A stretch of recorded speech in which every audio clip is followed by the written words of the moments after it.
Hoy vamos a hablar sobre, hoy es nuestro segundo close reading, vamos a hablar un poco sobre un resumen del semestre y de lo que todo hemos hablado, todos los temas y tesis de este semestre como una reflexión. Si alguien quiere ir primero.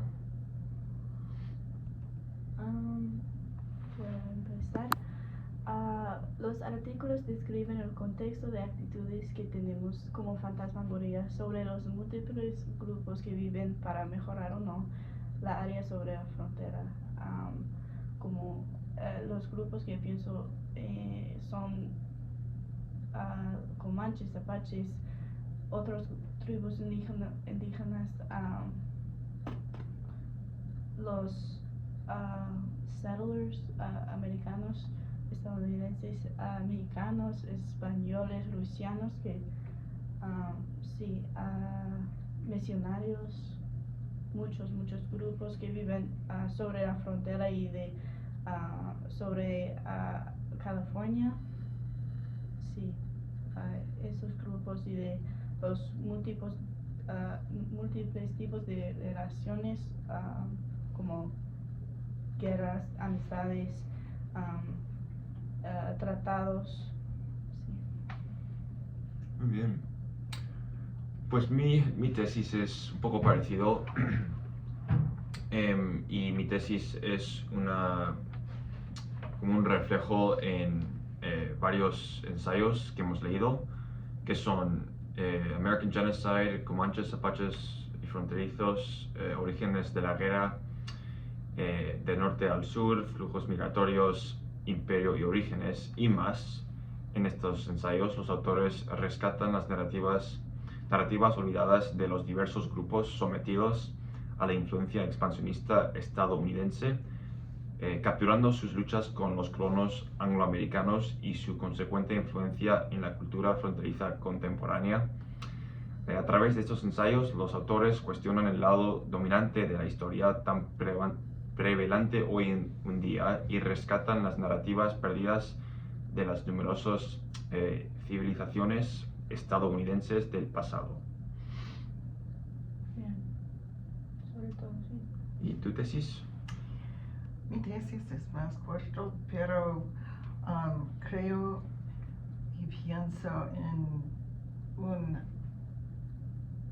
punto de vista un poco diferente. Mi tesis este trabajo sugiere que los artículos que leímos nos demuestran lo que causa el sufrimiento de muchas personas que no vienen de solamente una fuente, pero de una variedad de fuentes.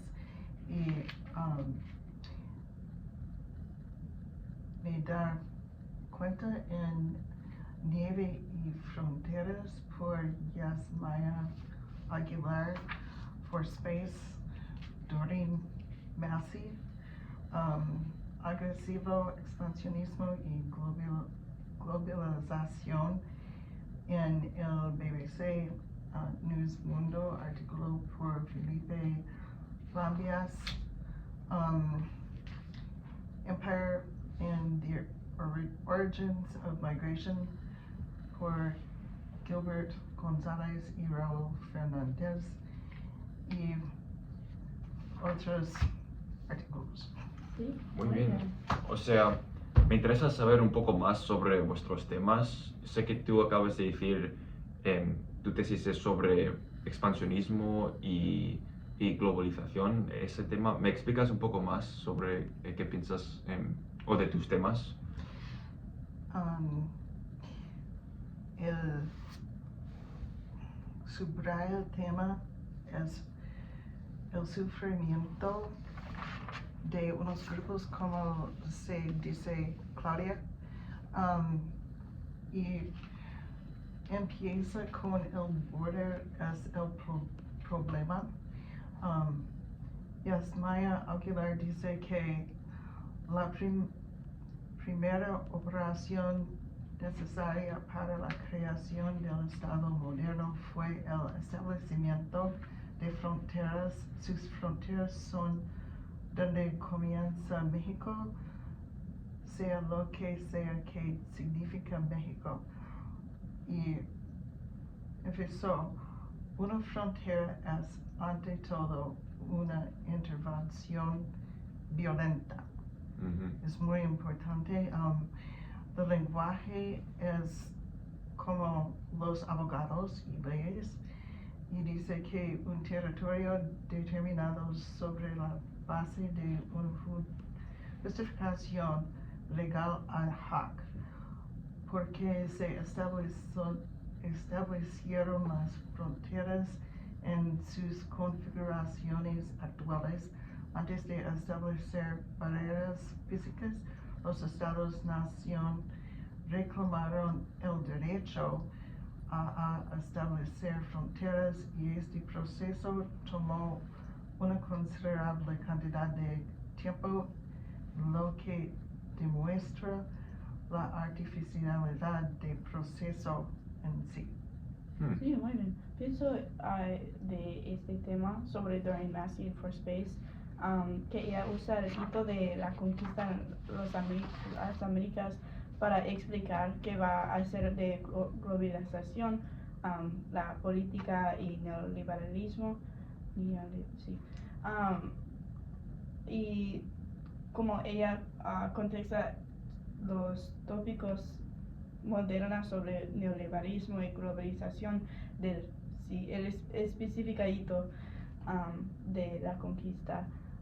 Pienso también en cómo ella cambia el punto de vista sobre la conquista con la invasión de las aztecas del imperio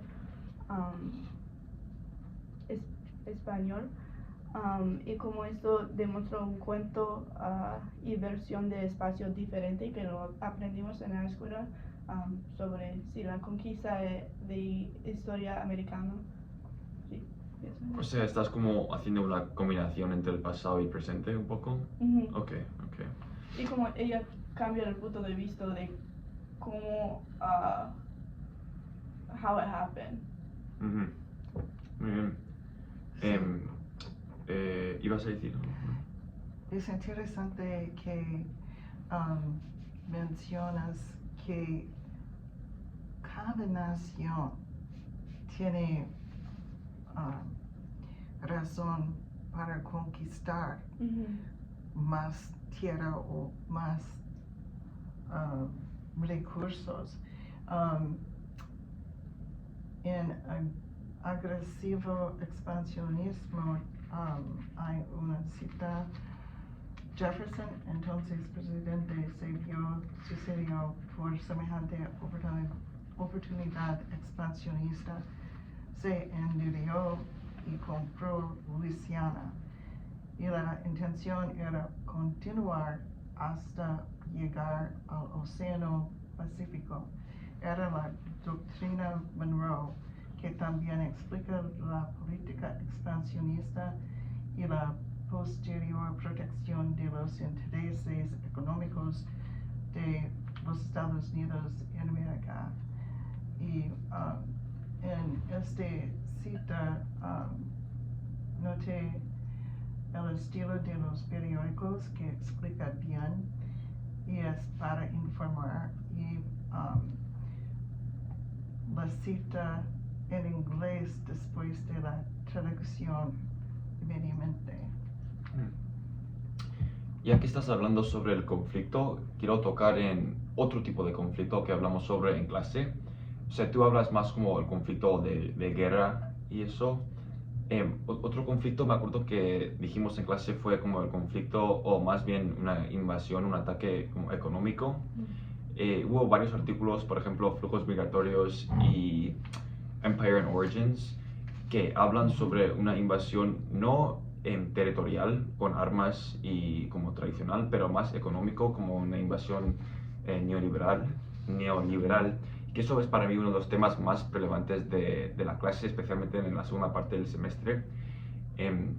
Hablamos mucho sobre cómo los Estados Unidos creó una dependencia de México en ellos para que pudieran tenerles como si fueran un estado títere, básicamente. Una cita que tengo de Empire and Origins sobre el tema de globalización y esta invasión económica es the 100 years of economic domination by centers of transnational economic power in the United States. Bit by bit, this tighter and tighter network of domination has succeeded in disarticulating the Mexican economy, destroying its domestic industry and local agricultural production, and creating demographic dislocation, among other things. Que esta frase está al final del ensayo, que básicamente suma lo que hizo los Estados Unidos para poder tenerles en su poder y cómo la globalización arruinó la economía mexicana. Yo leí algo en Empire y Origins de migración también. En esta cita dice, the state-sponsored expropriations, the mass removal of hundreds of thousands of peasants from former village subsistence holdings was the first phase towards the transnational migration that would occur a few years later. The first victims of Mexico's modernization, that is economic conquest, were peasants. By 1910, 90% of the Central Plateau's villages owned no communal land. Meanwhile, the haciendas owned over half of the nation's territory. And then a bit later, the army of dispossessed moved from village to town and city as the northern mining region districts opened up from south to north. This growing labor pool eventually supplied railroads, mines, oils, operations, also targeted displaced peasants. Many ended up in Yucatan, Henequen estates as virtual slaves, working alongside thousands of Yaqui Indians forcibly removed from their Sonoran homelands to make room for land speculators and railroad builders. And then, quoting John Turner, addressed the dismantling of the Mexican nation. The partnership of Diaz and the American capital, he argued, has wrecked Mexico as a national entity. Y noté que no fue simplemente los anglos, fue también el dictadura Díaz. Sí, Porfirio Díaz, sí. Sí. Es interesante como en 100 años, o menos, en 80 años, desde 1910 a 1990, como gradualmente se fue cambiando la economía mexicana, primero de pueblos pequeños que tenían las granjas, luego a compañías grandes y luego por fin a través de inversiones americanas, ya empresas americanas ya controlando todo. Es como un gradual, ¿no? A un dominio completo americano. Sí. Pienso en que no fue publicado ese movimiento económicos y políticos, no fue publicada antes de el movimiento de derechos civiles en los Estados Unidos. Sí, en los Estados Unidos no sé cómo tal fue en México, pero no fue conocido en los Estados Unidos sobre muchos movimientos de humanos y genocidios. Pues sí, hay actitudes sobre eso que no, los movimientos no son conocidos, pues no podemos pensar en cómo peor fueron. Sí, no sé. Sí, y otro tema, otra cosa en ese tema de globalización es, a mí me gusta pensarlo, bueno, según lo que dijo creo en Empire and Origins, hablaba sobre este conflicto como si fuera, perdón, esto estaba en Flujos Migratorios, como si fuera me gusta pensarlo como si fuera como un ciclo o como un domino effect, y es así, porque mira, si globalización hace que México se haga pobre, luego la gente pobre migran, el artículo dice que esa migración hace que México se sigue pobre, que en torno hace más inmigración, y es un ciclo de ruina para México, porque no pueden salir de ello, porque siguen migrando, que hace más pobreza y eso hace más inmigración. y eso lo tocó muy bien, creo, el flujos migratorios. Al final, su último párrafo habla sobre eso, para explicar los efectos que tiene la globalización o esa invasión económica que hablamos sobre hace unos 25 minutos. Lo explica en muy buena forma.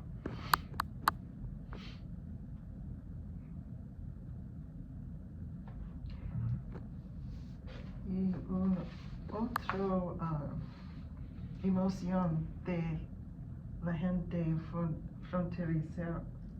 fronterizados es el odio del otro y la venganza de los que sufren. Y este odio ocurrió en ambos lados del río, en Comanches, Apaches y fronterizos mexicanos. Dice que ya hemos visto los calificativos con los que adjetivaba a Comanches y Apaches: crueles, feroces, bárbaros, hijos del desierto, enemigos de la paz y el orden, raza asesina. Se les acusaba de asesinar, robar, especialmente ganado mayor o caballada, incendiar rancherías y algo que sensible a los pobladores, tomar a hijos y a mujeres como cautivos.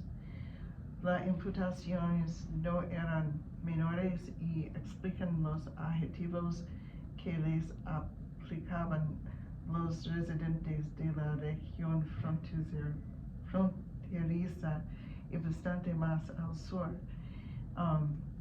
Y al final debe señalar que fueron los vecinos de las entidades fronterizas quienes, atenidos a sus fuerzas, enfrentaron a los indios, y este trayecto hicieron propias las prácticas de Apaches y Comanches, pusieron precio a las caballeras indias y tomaron niños cautivos.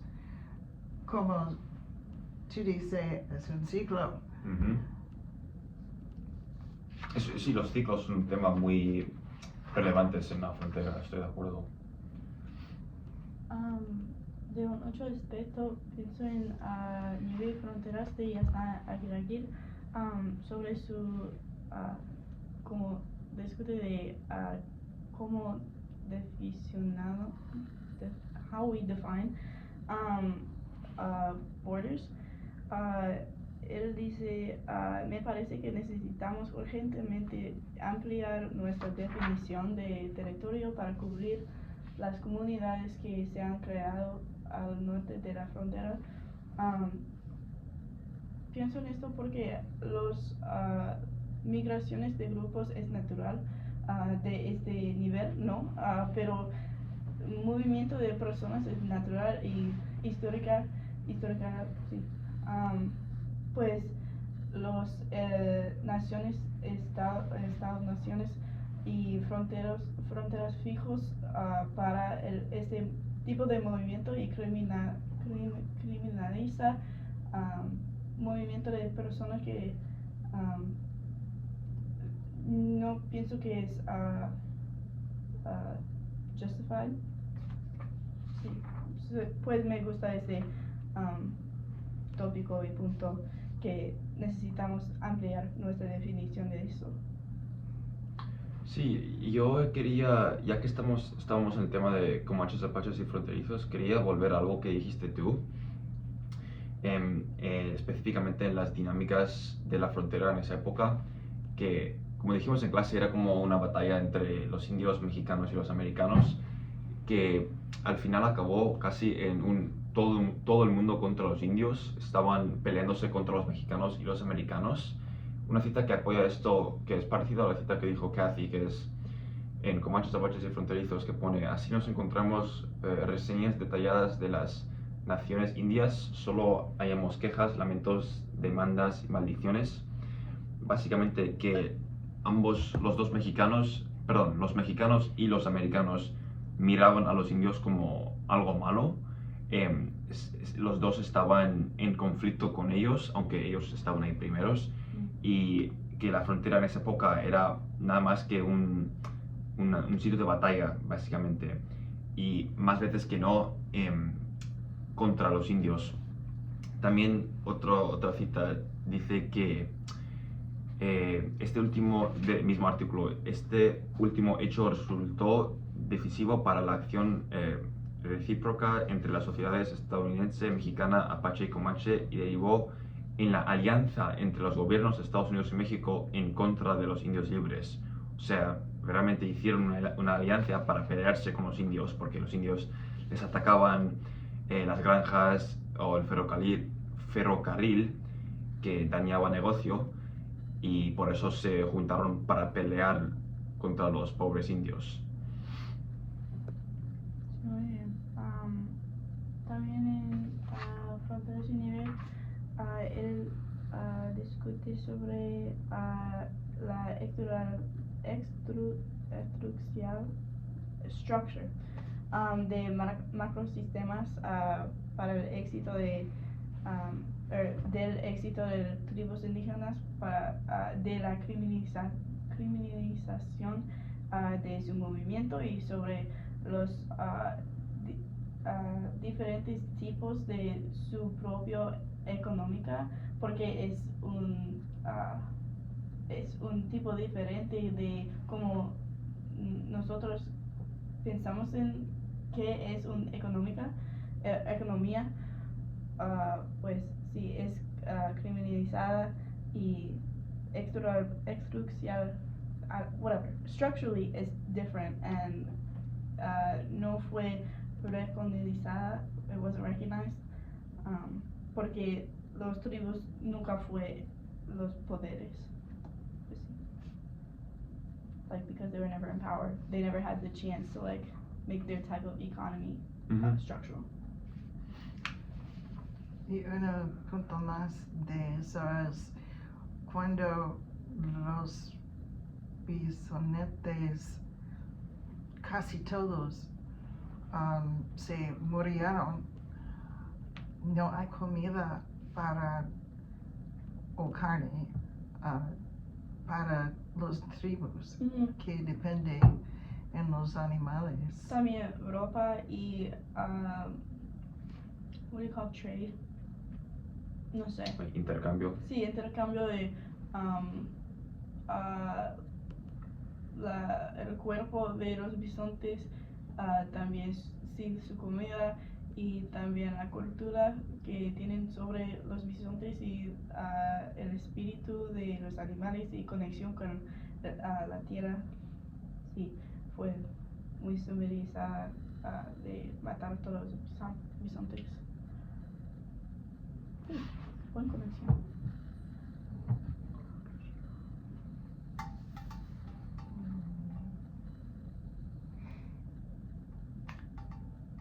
Unos artículos más que no me gustan más fueron photographers and filmmakers, mercenaries of the camera. La cita allí fue Mexico with its chaotic revolution and its darkened inhabitants is almost always represented for Norteamericanos, the ultimate image of the other. Y también en conjunción con Carmelita Torres, la joven que lideró la primera protesta de mexicanos contra la política migratoria de los Estados Unidos de desinfectarlos, dice que este artículo demuestra ambos emociones de odio y coraje al mismo tiempo y es un ejemplo triste para todos. Sí, y es interesante que un artículo de fotografía, como lo que tienes ahí, que tiene el mismo tema, el tema de otro, lo que dices tú, Sí. Es interesante que ese tema existe en ese artículo, que también lo hemos visto durante todo el semestre, como en Empire and Origins o en orígenes de la guerra específicamente, flujos migratorios.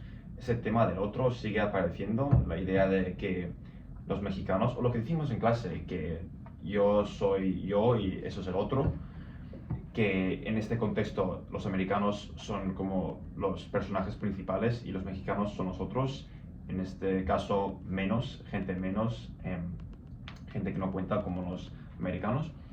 Y es interesante que ese narrativo sigue apareciendo en ambos artículos y demuestra muy bien cómo la percepción sobre los mexicanos en esa época y cómo el racismo y prejuicios, existían sobre los mexicanos en tantos contextos, no solo en la frontera, pero en todos los Estados Unidos. Sí, en los múltiples aspectos de la vida como fotografía, económica, cultural, no puedo crear más, pero sí, los muchos aspectos que hay discriminación de los Estados Unidos a México. Creo es porque tienen valores diferentes. También poder históricamente diferente. Y en ese artículo también me acuerdo que dijo que los americanos les gustaban las fotos de la guerra porque les gustaban como si fuera como confirmaba que los americanos eran mejores, les gustaban ver escenas violentas para que podrían decir somos civilizados, ellos no son. Eso otra vez vuelve a ese tema del otro, que muy interesante que se ve en el tema de fotografía, que normalmente se piensa, que yo no pienso en eso cuando pienso en fotografía histórica, pero es un tema interesante que les gustaban hacer eso solamente para confirmar la idea que son mejores que los demás. Y como le han hecho esto en una manera tan obvio, que somos más poder, más, no sé, más todo, y ellos no son.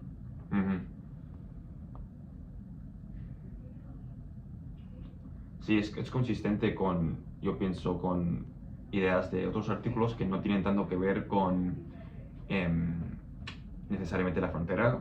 Si hablamos sobre Manifest Destiny, que también está un poco relacionado con esto, en el caso de los americanos contra los nativos en vez de los mexicanos, también yo creo que es otro sentido del otro, como el American Genocide y el desprecio de la vida indígena, porque ellos pensaron que los nativos eran un otro y por eso su vida no tenía tanto valor, que enseña cómo esta idea del otro existía no solo en la frontera, pero en toda esta historia expansionista americana.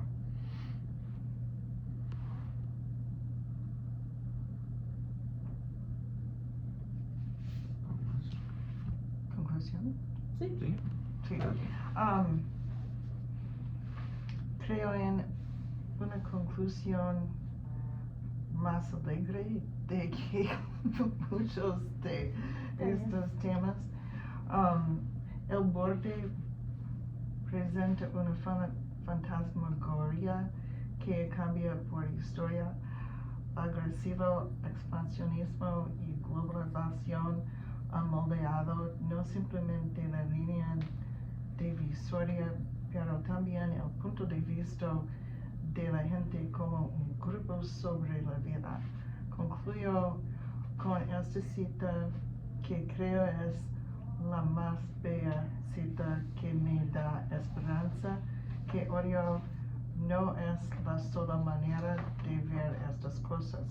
Yasnaya Aguilar escribe: una comunidad zapoteca sigue existiendo como comunidad zapoteca en Los Ángeles porque tiene representantes comunitarios elegidos en asamblea, porque organiza festivales comunitarios, porque los patrones de trabajo recíprocos están tejiendo y entretejiendo constantemente el tejido de la comunidad. Estas son palabras de vida, luz y armonía. Sí, me gusta mucho eso. Muy Ah, bien. Eso también y en la esperanza que hay en como grupos de personas similares como chicanos o zapotecas, no sé, que juntan para combinar su cultura, idiomas, más, no sé, sí, para mejorar su vida, sus comunidades. Sí, hay esperanza. De acuerdo. Qué bonito. Yeah.